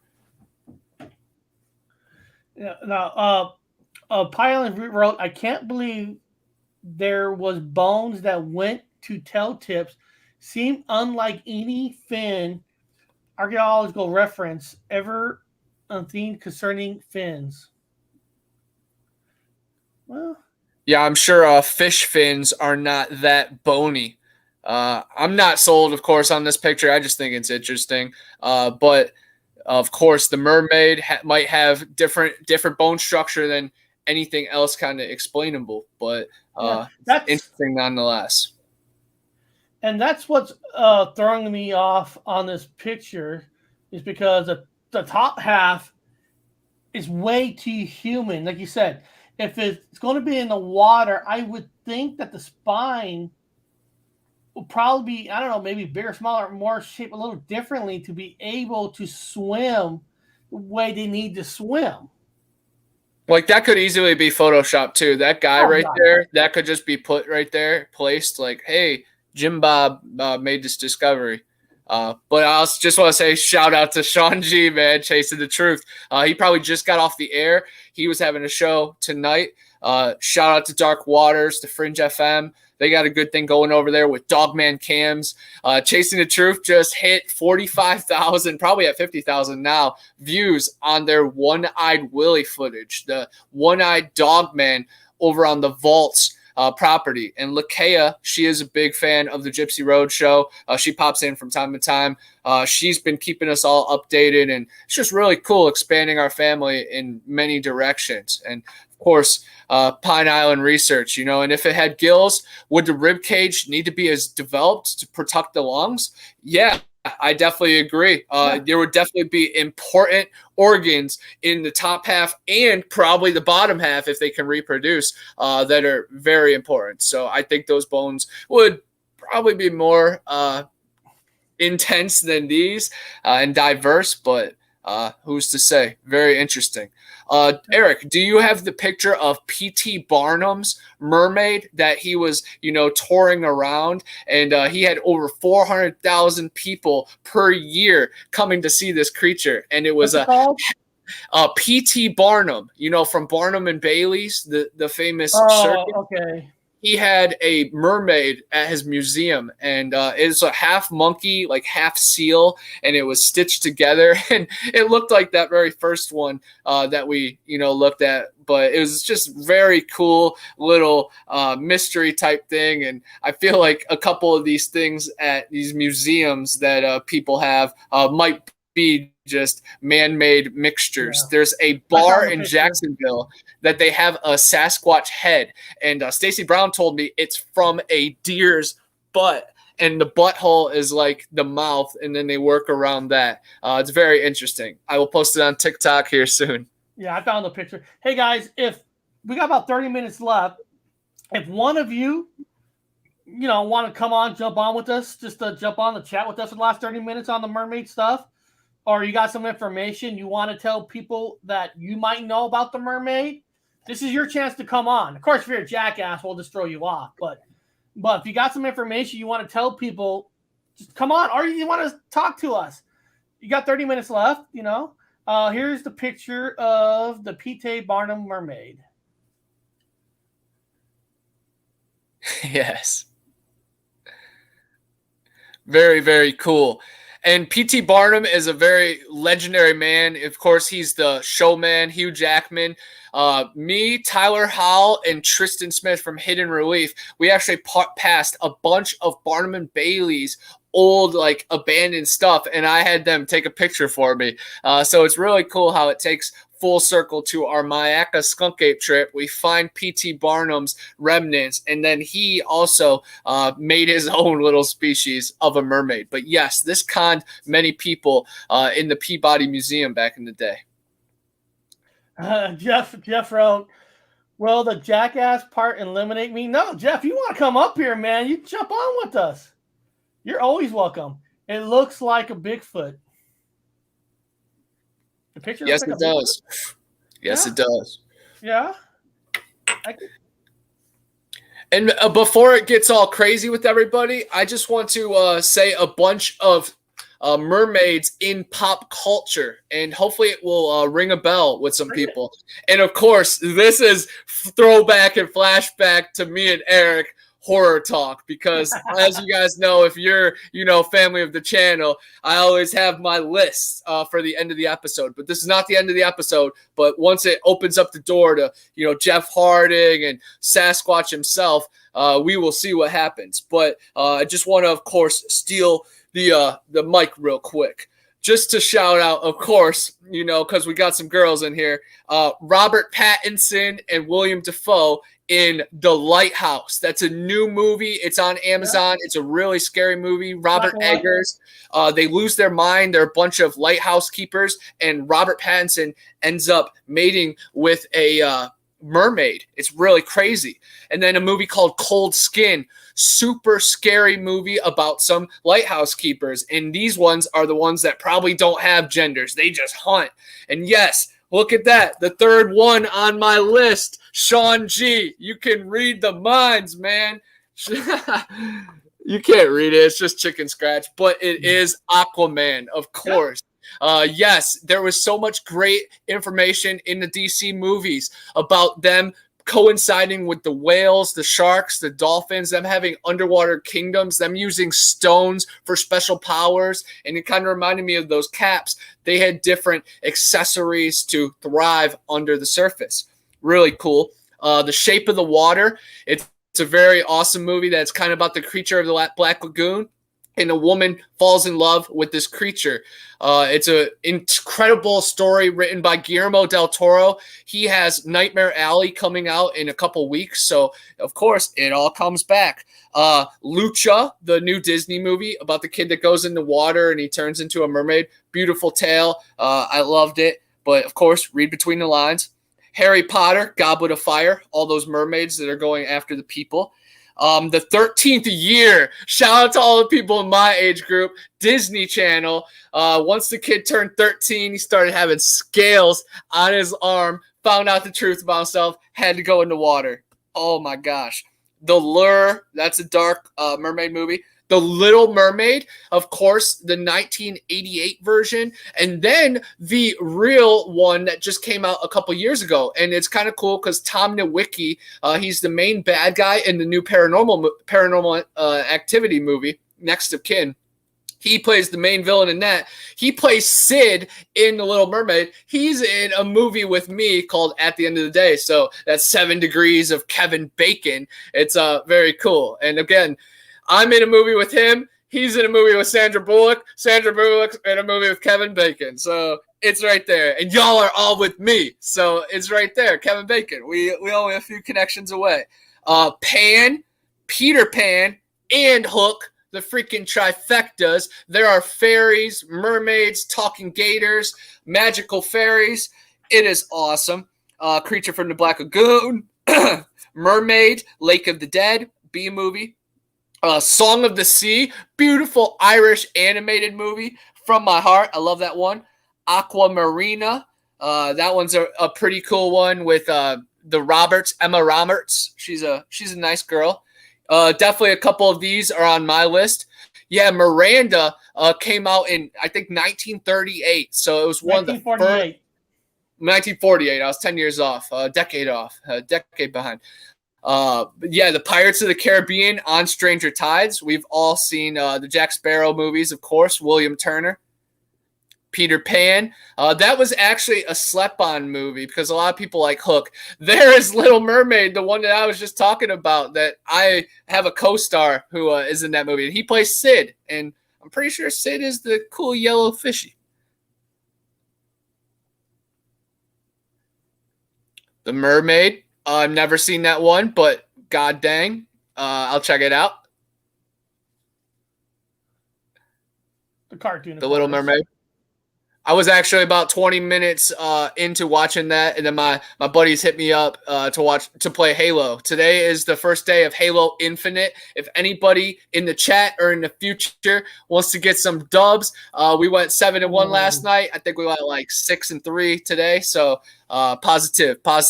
But yeah, look at those creatures, guys. Yeah, yeah. The Hobbit. You mentioned this with their little cartoon.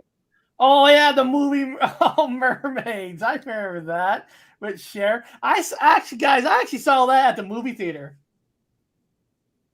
I did. Nice. I did. Listen, when my age, everybody was into Winona Ryder.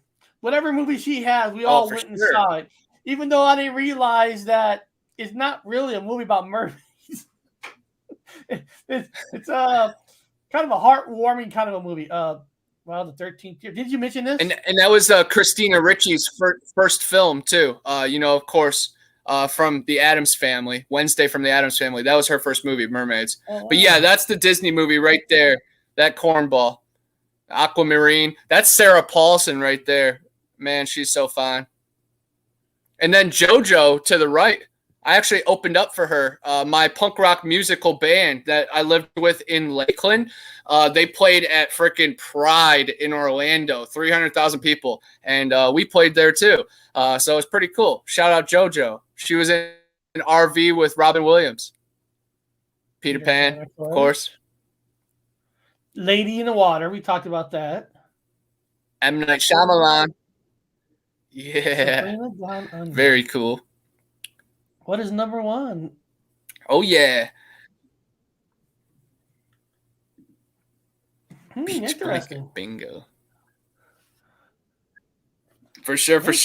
Now I'm going to keep going with the list, of course. No, keep going. Ponyo, which is a Studio Ghibli film of... Now... Oh, you froze for a second, but we're back here. All right. Go for it. Fishtails, Barbie, Mermaidia, which is really cool. Digon, I have Splash, Tom Hanks. Oh my gosh. King Arthur, Sisters Grimm, Chronicles of Narnia, Big Fish, Shrek, Hugo, Coraline, Siren, Zoolander, Beach Blanket, bingo, Beowulf, The Spiderwick Chronicles, Paprika. Paprika is one of the trippiest anime movies. It sets you on a mind bend. It's awesome. Tidelands, It's a Netflix show about mermaids, which is really cool. The video game Kingdom Hearts, She Creature, Small Fry. Small Fry is really cool because Buzz Lightyear falls in love with a mermaid. It's a little short film with Buzz Lightyear. And then Sunshine State, of course, Florida. We have it. And then there's also other names for these sea maidens: sea maiden, siren, water nymph, sorceress, Jezebel, Lorelei, elf, fae, goddess, nixie, pixie, gypsy, genie, leprechaun, djinn, oceanid, and enchantress. And then it's also mentioned in the comic books, Dragon Ball, One Piece, Superman falls in love with a mermaid in one of the comics, classic. Fantastic Beasts by J.K. Rowling, Moby Dick, like I mentioned earlier, Scarecrow of Oz, which is a cool little branch off of Wizard of the Oz, the Sisters Grimm, I think I mentioned that twice, Wet Magic, and then, of course, Blackbeard, the famous pirate, he had a famous encounter, and then the childhood encounter of Christopher Columbus. He was a young man, supposedly, and he saw some manatees while coming over to America. T-Pain, in the song I'm on a Boat, he claims to have mated with a mermaid, of course. There is a TLC show called My Crazy Obsession where this guy thinks he's a mermaid and he just flops around in his fishtail all the time. That dude is wacko. Baywatch mentions it. Power Rangers, Charmed, Dexter's Laboratory, Misty in Pokemon is half mermaid. And then, of course, who could forget, in 2012, Animal Planet, The Body Found. That's what got everybody talking about mermaids again. And they had a lot of cool footage of that one, like, rolling off a rock, and it was kind of gray. And there was one new footage that came out like in the past few months that's like this white, pussy type creature that rolls over. It looks all demented, man. It looks like the wet creature from X-Men, but it's pretty interesting stuff. And my journey with Sasquatch is equal in the forest, man, to in the sea, because when I'm deep sea fishing, I'm looking for the Pensacola serpent, UFOs that will dive into the water and then submerge themselves deep in these Jar Jar Binks type dome underground levels where probably these mermaid and mermen live. It's a beautiful freaking thing. I was just typing in, is there mermaids in a Star Wars movie? And there's a picture of this. So somebody made this Star Wars as like a C-3PO robotic mermaid. Yeah. That was kind Princess of cool. Leia, when she's in her little get-up, she kind of looks like a mermaid. Right here. Star Wars art. A mermaid and a dolphin. Lady Gaga, Lana Del Rey, and Katy Perry also dressed up as mermaids, and all three of them are evil goddesses. Speaking of Illuminati. Yeah, Crypto Canada, I apologize. I don't know what happened. I emailed them a few times. I don't know, but hey, show must go on. What does it say? Hey, fun fact. Remember ICQ? My nickname was Mermaid. That's cool. Leslie's awesome. You'll have to have her on your show. I saw an episode of that, and a woman was obsessed with consuming her mom's ashes. That is cool. I wonder. It's kind of weird, huh? What would you call actually? What did they call those creatures in? I know Aquaman was brought up. I know there was that ocean scene where all those mermaids creatures come up, but there was a name for them in Aquaman. I can't remember what the name was in that scene. God. I'm not entirely sure, but I did like Aquaman. It was very visual. If you like psychedelics, do it. I'm trying to find a picture of it. Let me see here. Mermaids in the movie Aquaman. Let's see here. Oh yeah, there it is. There's one of them I found. They look so badass. Let me bring it closer. I think they call it the trench. Yeah, they're in the trench. Yeah, you're right. Oh, there we go. Yeah, that's crazy. Yeah, that was and of course James Wan, who directed that, he comes from the horror era. Yeah, I can't wait for the spin-off. That's going to be all about the trench. It's going to be like one of these dark DC movies. I'm super pumped for that. Well, guys, I mean, we're getting closer to the end. Is there anything in the chat?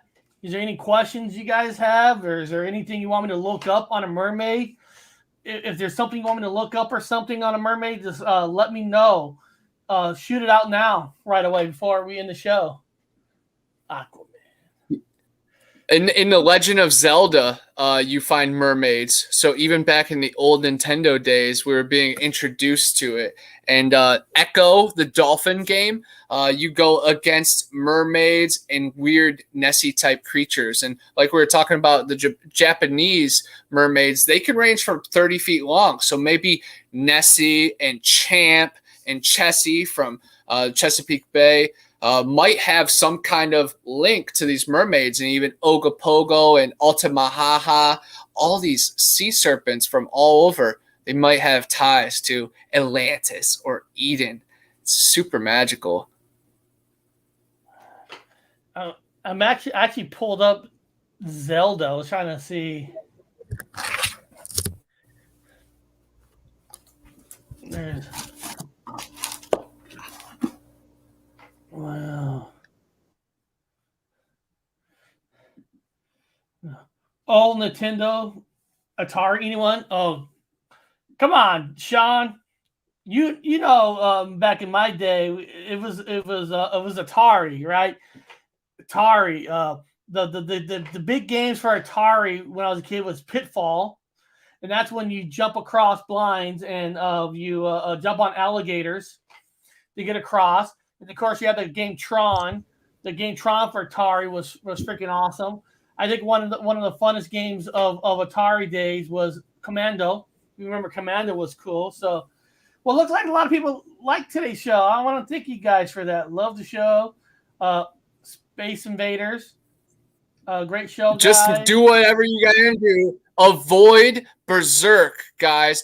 Berserk is a cursed Atari game that actually multiple people died while setting the high score. And the high score is 1666 0. And a lot of people blamed it on like veins going into their heart and, you know, the stress making them just stop. But I think it's a cursed game. So look it up. Berserk. I actually made a video on it long ago. I was digging for a copy of it. I have a couple copies that I bring to the conventions.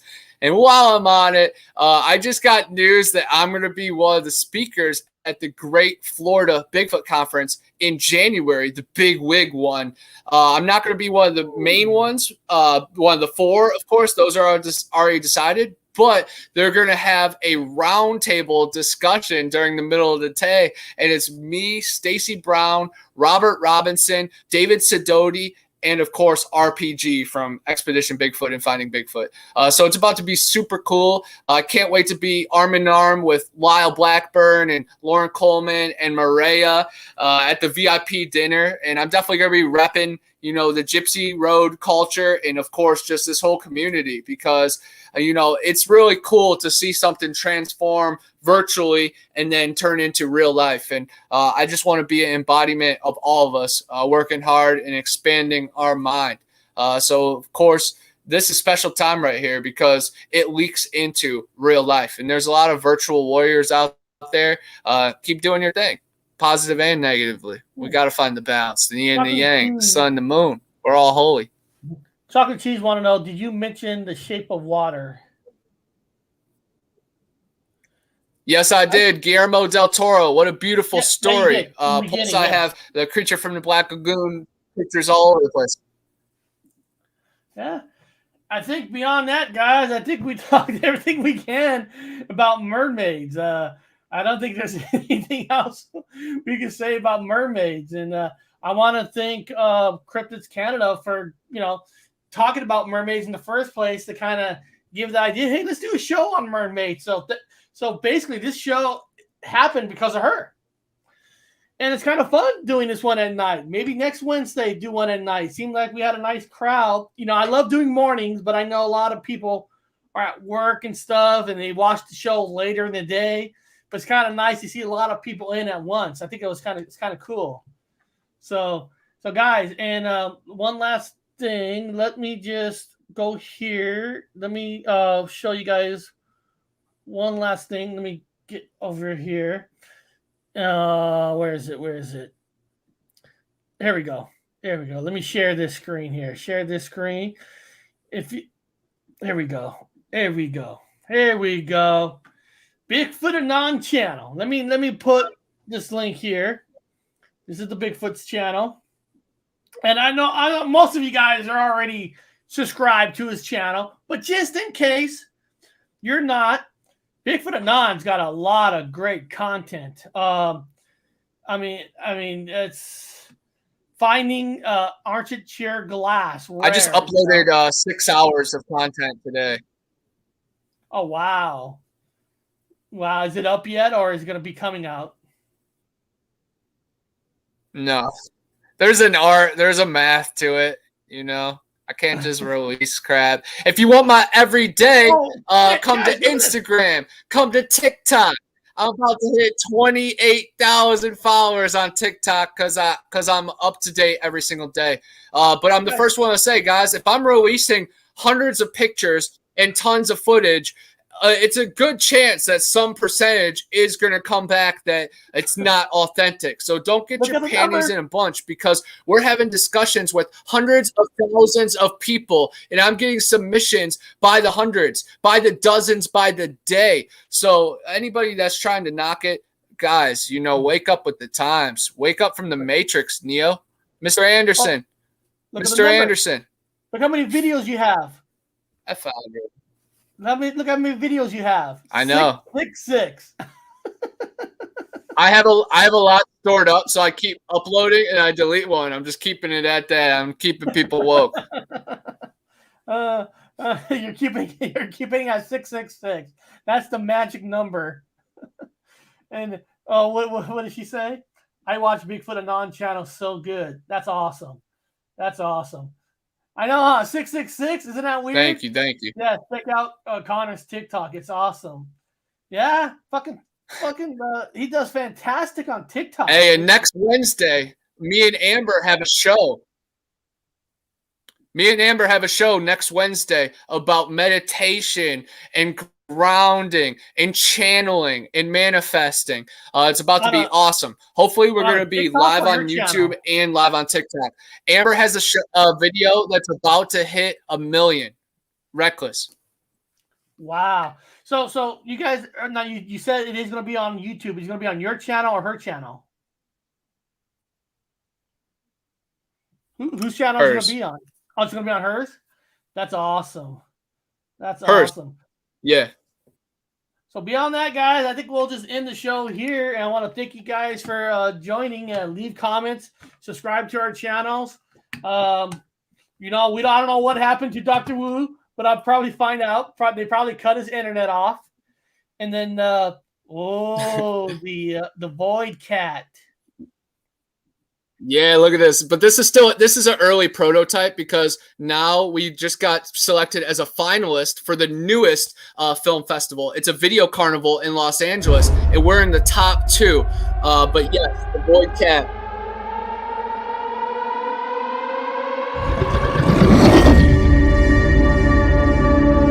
Yes. Half wild man, half winter cat, other side dog man. This void. I love that. I love that. This cover looks amazing, and this is just a prototype. Jack actually made it even better, but I begged him. I was like, dude, I need something to show off on this. But the void cat, We got second place in a kaiju festival in Los Angeles. My line right there, chow time. That's what everybody loves, man. It's a magical movie.